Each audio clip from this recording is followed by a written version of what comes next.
Le couple Blanquer-Castaner, est-ce que c'est une réussite? Oui, ça a plutôt fonctionné dans l'affichage. Bon affichage, bonne réaction, on nous annonce un comité stratégique, un plan d'action. On ne peut pas dire que l'articulation exécutive est dysfonctionnée. En revanche, on attend les résultats. Parce que c'est bien de réagir, et quand on regarde de près le constat de la réalité, on se rend compte de l'ampleur de la tâche pour les deux ministres. D'abord, on voit bien que tout peut échapper à la vigilance du pouvoir. Ce lycée n'est pas dans une zone de sécurité exceptionnelle.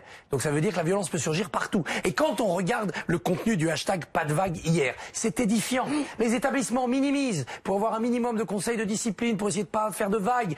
L'encadrement, censé être solidaire des profs, considère que il faut laisser les jeunes s'exprimer. C'est ce que répond une éducatrice parce qu'un jeune a fait un doigt d'honneur à sa prof. C'est sa manière de communiquer. Et puis la machine de sanction derrière, elle est souvent défaillante, avec par exemple ce cas ahurissant d'un lycéen exclu pour agression sexuelle qui revient dans la classe de sa victime, parce que le rectorat en a décidé ainsi. Bon, ce sont des hashtags, il faudrait vérifier la réalité de chaque cas, mais enfin quand même, on voit à quel point le dysfonctionnement du couple éducation-sanction est à l'œuvre.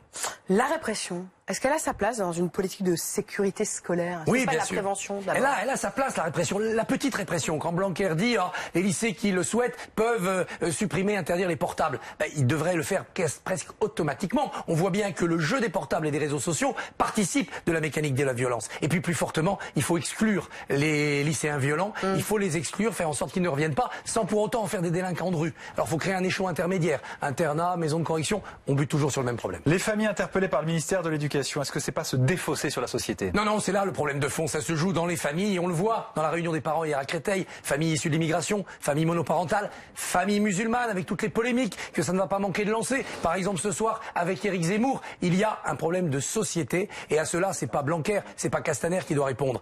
C'est globalement un programme de type présidentiel.